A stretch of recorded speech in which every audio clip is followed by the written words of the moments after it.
वो इंटरव्यू में बताते हैं कि कितना पढ़ते हैं, कितना क्या करते हैं। तो यूपीएससी का एग्ज़ाम देने जा रहे हैं, कोई मामूली सा एग्ज़ाम नहीं है। हाय फ्रेंड्स, आज हम देखेंगे यूपीएससी किन पैटर्न पे एग्ज़ाम लेती है। ठीक है, तो चलिए वीडियो को स्टार्ट करते हैं। यूपीएससी यहाँ पे लिखा गया है, सिविल सेवा परीक्षण लिखा गया है। ठीक है, यहाँ पे यूपीएससी का जो एग्ज़ाम होता है ये तीन भाग में होता है। 3 भाग में एग्ज़ाम होता है यूपीएससी का। ठीक है, यूपीएससी का एग्ज़ाम 3 भाग में होता है। प्रारंभिक होता है, प्रारंभिक परीक्षा होता है, मुख्य परीक्षा होता है, इंटरव्यू होता है। ठीक है, ये अपना इंटरव्यू होता है।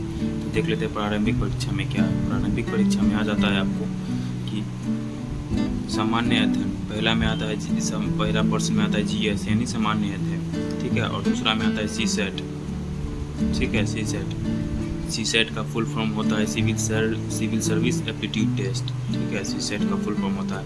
सामान्य अध्ययन में आपको 100 प्रश्न आते हैं। प्रश्न दिया गया यहाँ, क्वेश्चन यहाँ पे दिया गया, 100 क्वेश्चन आते हैं। ठीक है, और ये 200 नंबर का होता है, यानी एक क्वेश्चन 2 नंबर का होता है। तो 200 नंबर हुआ, 2 घंटा टाइम दिया रहता है। 2 घंटा में 100 क्वेश्चन को बनाना है, 200 नंबर रहता है। ठीक है, और ऋणात्मक मार्क होता है। अगर 3 सही, अगर एक गलती हो गई, 3 सही 1 गलती होगा तो बात खत्म, एक गलती हो जाएगा इसमें। ठीक है, सेम इसमें भी इस तरह का है, सीसेट में भी इसी तरह का है। पर्सन रहता है 80 को। ठीक है, और टोटल मार्क्स रहता है 200 अंक का। ठीक है, इसमें भी 2 घंटा दिया रहता है। ठीक है, इसमें यानी 2.5। ठीक है, इतना नंबर का रहता है। ठीक है, इतना अगर गुना करेंगे तो इतना हो जाता है। ठीक है, 2.5 को अगर 80 से गुना करेंगे तो इतना 200 हो जाएगा। ठीक है, इसमें भी 200 अंक रहता है, 200 अंक को दिया रहता है। ठीक है, क्वालिफाइंग पेपर होता है। पहले इसको चेक किया जाता है, उसके बाद इसको चेक किया जाता है। ठीक है, पहले सीसेट को चेक किया जाता है, उसके बाद हम सामान्य अध्ययन को चेक किया जाता है। ठीक है, क्वालिफाइंग पेपर होता है, इसमें कोई नंबर नहीं जुड़ता, इसमें कोई नंबर नहीं होता। नंबर यहाँ से आपका मुख्य स्टार्ट होता है, यहाँ से। ठीक है, इसमें भी ऋणात्मक मार्क उतना ही है, 1/3 है ऋणात्मक मार्क। ठीक है, ये हो गया अपना क्वालिफाइंग पेपर हो गया प्रीलिम्स का। ठीक है, और ये आ जाता है अपना मुख्य परीक्षा, ये आ जाता है, ये यहाँ दिया गया है ऐसे करके, इस तरह से दिया गया है ना। क्वालिफाइंग पेपर में आ जाता है आपको जो 2 क्वालिफाइंग पेपर, इसमें भी क्वालिफाइंग पेपर होता है। ठीक है, ये तो नंबर जुड़ता नहीं है, प्लस में ये भी नंबर नहीं जुड़ता। नंबर यहाँ से आपको जुड़ना शुरू हो जाता है। ठीक है, इससे नंबर जुड़ना शुरू हो जाता है। इसमें पहले देख लेते हैं क्या क्या दिया। इसमें दिया गया है पर्सन क और पर्सन ख में क्या दिया गया है, हिंदी या संविधान 8वीं के अनुच्छेद कोई भी भाषा शामिल कर सकते हैं। 8वीं अनुसूची के शामिल कोई भी भाषा शामिल कर सकते हैं। ठीक है, ये क्वालिफाइड पेपर होगा, इसमें 25% आना चाहिए। अधिकतम अंक होता है 300 नंबर का होता है, 3 घंटा का एग्जाम होता है ये। ठीक है, ये भी, और अंग्रेजी फिक्स है, इसमें अंग्रेजी रहेगा ही रहेगा। ठीक है, अंग्रेजी क्वालिफाइड पर 25% और 300 नंबर का इसमें भी 3 घंटा होता है। इसका भी अंक नहीं जुड़ता, अंक यहाँ से जुड़ना चालू हो जाता है। अंक आपका यहाँ मेंस लिस्ट शामिल प्रश्न पत्र। ठीक है, यहाँ से आप देखेंगे तो इस तरह से आया गया है। ठीक है, तो यहाँ देख लेते हैं पहला का देख लेते हैं। यहाँ का पहला दिया गया निबंध यानी एसे। निबंध को इंग्लिश में हम एसे कहते हैं। ठीक है, अधिकतम अंक 200 अंक का होता है, ये 200 अंक का होता है। ठीक है, इसमें 3 घंटा लगता है। 3 घंटा आप बना सकते हैं, बहुत ही अच्छे से बनाइएगा तो बहुत अच्छा अंक आएगा। ठीक है, 250 अंक का होता है ये, 250 अंक का निबंध 250 अंक का होता है ये, और 3 घंटा में इसको बनाना पड़ता है। ठीक है, बहुत अच्छे से बनाइएगा, जितना अच्छे से बनाइएगा उतना अच्छा आपका रिजल्ट आएगा। ठीक है, यूपीएससी एग्जाम ही इसलिए लेती है। ठीक है, निबंध, उसके बाद आता है पर्सन सेकंड में देख लेते हैं। सेकंड में यहाँ देख लेते हैं जीएस फर्स्ट यानी सामान्य अध्ययन फर्स्ट। ठीक है, सेकंड में यहाँ फर्स्ट में ये था यहाँ, एंड इसका सेकंड में यहाँ आ गया प्रश्न पत्र। ठीक है, प्रश्न पत्र देख लेते हैं, इसमें क्या क्या दिया गया। इसमें जो पूछा जाएगा देख लीजिए, भारतीय विरासत तथा सांस्कृतिक। ठीक है, विश्व का इतिहास एवं भूगोल और समाज, इसमें ये सब के बारे में पूछा जाएगा। और इसमें अधिकतम अंक होगा 250 अंक का, यानी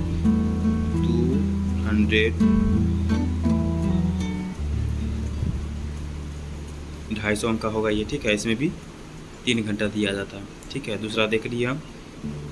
उसके बाद देखते हैं तीसरे में, ये हुआ तीसरा पर्सन सेकंड, जीएस सेकंड। ठीक है, ये फर्स्ट था, ये सेकंड हो गया। ये निबंध था अपना, ये फर्स्ट हो गया था, ठीक है, और ये सेकंड में आ जाता है।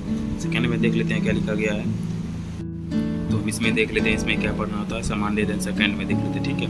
इसमें पढ़ना होता है शासन व्यवस्था, शासन व्यवस्था इसमें पढ़ना होता है, ठीक है। संविधान इसमें पढ़ना होता है, शासन व्यवस्था, संविधान एवं ये सब यहाँ पे तो दिया गया, कॉमा कॉमा करके दिया गया है, ठीक है। शासन व्यवस्था, संविधान, शासन प्रणाली, उसके बाद दिया गया शासन प्रणाली, ठीक है। शासन प्रणाली देख लीजिए यहाँ पे कोई कॉमा दिया गया है, यानी ये सब पढ़ना होगा, ये सब किताब का हो सकता है पढ़ना होगा, ठीक है।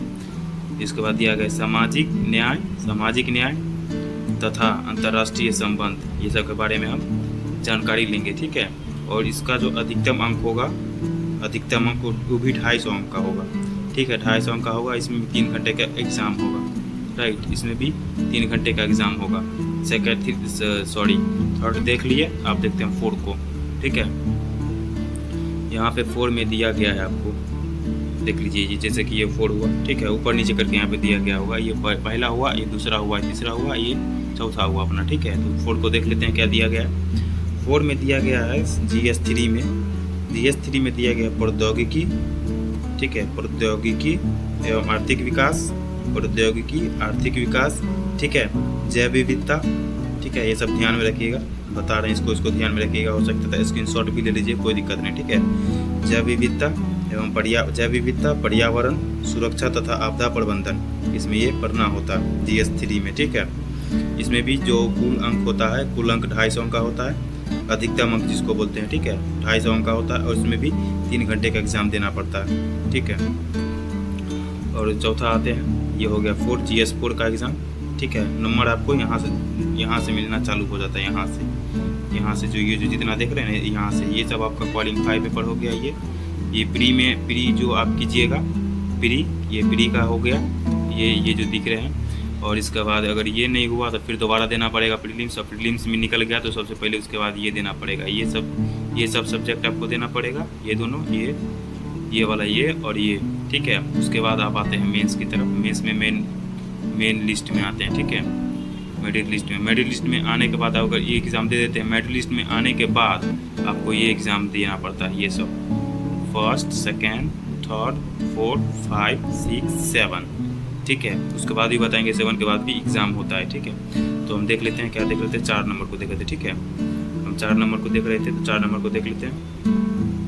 इसमें दिया गया है नीति शास्त्र, इसमें दिया गया है नीति शास्त्र, ठीक है। सत्यनिष्ठा, नीति शास्त्र, सत्यनिष्ठा, बीच में याद रखिएगा, फिर से बता देता हूँ, बीच में कॉमा है, ठीक है। सत्यनिष्ठा, नीति शास्त्र और अभिरुचि, सत्यनिष्ठा और अभिरुचि, ठीक है। ये 2 सब्जेक्ट होता है, इसमें ये पढ़ना होता है, ठीक है। इसका अधिकतम अंक इसका भी 250 अंक का होता है, 250 अंक का इसका भी होता है, ठीक है। और इसमें भी समय 3 घंटा ही होता है, ठीक है। इसमें भी समय 3 घंटा ही होता है। और छठे में आ जाते हैं। छठे में हम आने के बाद देख लेते हैं वैकल्पिक पर्सन को, वैकल्पिक पर्सन को देख लेते हैं। छठे में प्रश्न पत्र 1 रहेगा, ठीक है। इसमें भी कुल 250 अंक का ही रहेगा, ठीक है। 250 अंक यानी 3 घंटे का ही रहेगा इसमें भी। वैकल्पिक विषय उसे कहते हैं जो मतलब आप अपने हिसाब से उस सब्जेक्ट को लेते हैं। जैसे हिस्ट्री हो गया, ज्योग्राफी हो गया, इकोनॉमिक्स हो गया, हिंदी साहित्य हो गया। इस तरह से जो ऑप्शनल में आप लेते हैं ना, ऑप्शनल सब्जेक्ट, उसी को हम हिंदी में वैकल्पिक कहते हैं, ठीक है। वैकल्पिक विषय कहते हैं। इसका 2 भाग में होता है, 500 नंबर का एग्ज़ाम होता है, ठीक है। लेकिन इसको हम तोड़ के 250 एंड 250, इसका मतलब यही होता है, ठीक है। इसका मतलब ऊपर वाला लिखा होता है 250 नंबर में हम इसको ज्वाइंट करके उसके बाद 500 नंबर का एग्ज़ाम मतलब वहाँ लिया जाता है, ठीक है। तो यहाँ हम देख लेते हैं वैकल्पिक पर्सन, यानी जो आप ऑप्शनल में लेते हैं उसका 2 बार एग्ज़ाम होता है, 250 और यहाँ 250, 500 हो गया, ये दोनों मिला के। तब इसको देख लेते हैं। इसमें क्या दिया, प्रश्न पत्र का पहले दिन अगर एग्ज़ाम देने चाहिए, पहले दिन आपको एग्ज़ाम देना हो, ठीक है, पहले दिन बोल रहे हैं,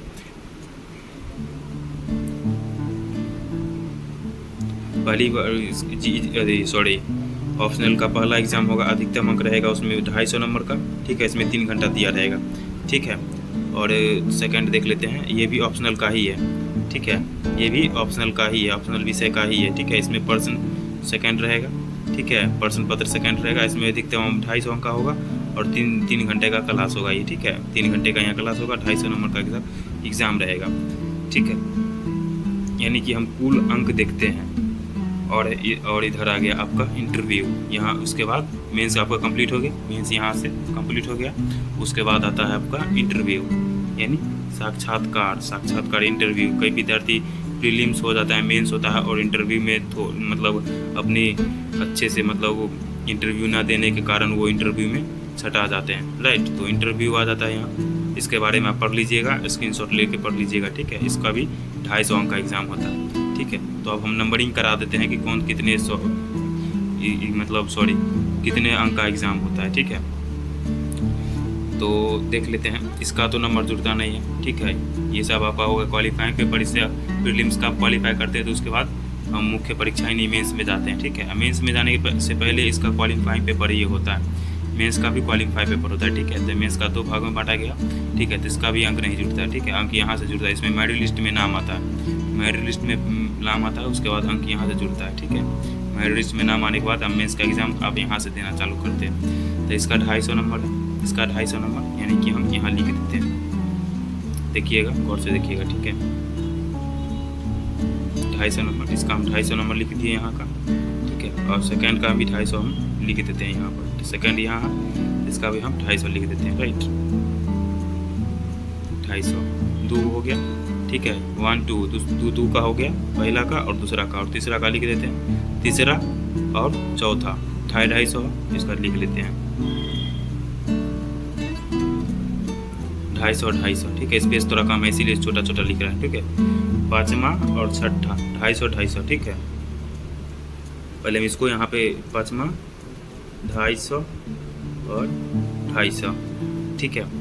स्पेस मैंने जैसे पहले बताया स्पेस बहुत छोटा है इसीलिए मैं छोटा छोटा लिख रहा हूँ, ठीक है। 250 हो गया, कितना हुआ 1 2 3 4 5 6, 2 2 4 2 6 को हुआ, यानी 6 तक हो गया, ठीक है।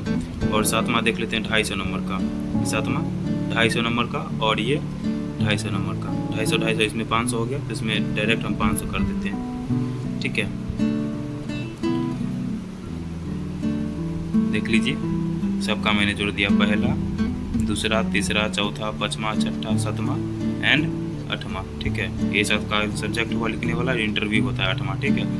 तो 2 को इसमें हो गया, इसमें 2 को हो गया, 3 4 5 6 7 8, ठीक है। ये सब को हम जोड़ देते हैं, कितना होता है देखिए। ये सब जोड़ने के बाद पहला 5 आएगा, 0 आएगा, ठीक है। 0 आया, उसको 5 ऊपर में 0 है तो नहीं जुड़ेगा, 5 10 15 20 25 30 5 10 15 20 25 30, ठीक है। 30 के 0 हाथ में 3, हाथ से 3 बच गया, ठीक है। उसके बाद 2 5 2 7 7 2 9 2 11 13 15 17, ठीक है। यानी 1700 नंबर का ये एग्ज़ाम हुआ।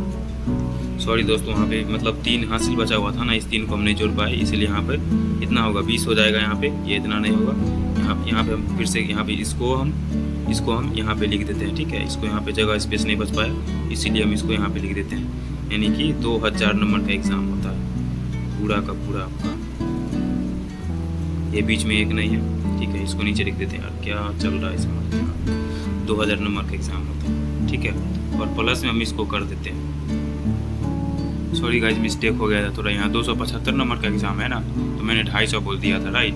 275 नंबर का, तो मैंने 250 इसमें से 250 तो ऑलरेडी हो चुका था ना यहाँ पे, 250 तो यहाँ 75 नंबर प्लस में हम कर देते हैं, तो कितना, सॉरी 75 नंबर नहीं 25 नंबर इसको हम कर देते हैं, कितना हो जाता है 5 2 0 2, यानी 2025 नंबर का एग्ज़ाम होता है यहाँ पे, ठीक है। 2025 नंबर का एग्ज़ाम होता है, उसके लिए सॉरी यहाँ पे हम 250 जोड़ दिए थे, ठीक है। यहाँ पर 275 नंबर जुड़ना चाहिए, जबकि 250 मैंने जोड़ दिया था, यहाँ पे मैंने लिख दिया 25 नंबर, ठीक है। 2025 नंबर 2025, ठीक है। 2025 नंबर का एग्ज़ाम होता है, ठीक है। तो ये आपका एग्ज़ाम हो गया, राइट। यूपीएससी का एग्ज़ाम एक ऐसा एग्ज़ाम होता है, यूपीएससी का एक ऐसा एग्ज़ाम होता है जो हर एक बच्चा क्वालिफाइंग करना चाहता है और हर एक बच्चा कलेक्टर बनना चाहता है, लेकिन इसको कलेक्टर बनने के पीछे आप संघर्ष मतलब जो स्टूडेंट आप बनते हैं उसका इंटरव्यू सुनिएगा, आपको सुनने का अगर मिलेगा तो, ठीक है। वो इंटरव्यू में बताते हैं कि कितना पढ़ते हैं, कितना क्या करते हैं, ठीक है। अगर आप यूपीएससी का एग्ज़ाम दे रहे हैं तो सबसे दूर होके देना पड़ता है, सबसे कहते हैं ना कि आप जब लंबे सफ़र पे चलते हैं तो अपने पाँव को नहीं देखते हैं कितना छाले पड़ा, सीधे चलते चलते हैं, सीधे चलते चलते हैं, राइट। तो यही यूपीएससी का भी एग्ज़ाम है, ठीक है। तो आप जिस तरह से आप एग्ज़ाम दीजिएगा, बहुत अच्छे से एग्ज़ाम दीजिएगा। आई होप कि आप पास हो जाए एग्ज़ाम में, होप कि आप पास होइएगा, ज़रूर पास होइएगा, ठीक है। और इसके लिए पढ़ाई भी आपको लगन से करना पड़ेगा। यूपीएससी का एग्ज़ाम है, इसके लिए पढ़ाई भी आपको एकदम बेहतरीन ढंग से करना पड़ेगा यूपीएससी में, ठीक है। और दोस्त इसके लिए दोस्त भी ज़रूरी रहता है, लेकिन वो सब टाइप का दोस्त नहीं है कि जो आपको पढ़ाई के समय में बोले चलो यार इधर उधर पार्टी में चलते, नहीं। आप उस तरह का दोस्त आपको बनाना है कि अगर आप पढ़ रहे हैं, अगर बोल दिए हम पढ़ रहे हैं, इसका मतलब नहीं जाएंगे, और वो भी समझ जाएगा कि ये लड़का नहीं जाएगा, ठीक है। तो इस तरह से दोस्त होना चाहिए। और आपका कोई कन्फ्यूज़न होता है तो दोस्त वो आपका दूर कर दे। टीचर तो ऑलरेडी रहते ही हैं क्लास में, तो कन्फ्यूज़न दूर ही हो जाएगा। आप जब घर पे पढ़ते हैं तो खुद से सॉल्व करने का कोशिश करें, अगर नहीं होता है तो दोस्त से सॉल्व करा सकते हैं, इसके लिए कोई दिक्कत नहीं है, ठीक है। यूपीएससी का एग्ज़ाम देने जा रहे हैं, कोई मामूली सा एग्ज़ाम नहीं है। यूपीएससी कोई मामूली एग्ज़ाम नहीं है, टॉप 5 एग्ज़ाम में से एक यूपीएससी का भी एग्ज़ाम आता है इंडिया में, राइट। तो आप बहुत अच्छे से एग्ज़ाम दीजिए, बहुत अच्छे से, एकदम कोई दिक्कत नहीं होगा, ठीक है। तो चलिए मिलते हैं नेक्स्ट वीडियो में, तब तक के लिए बाय।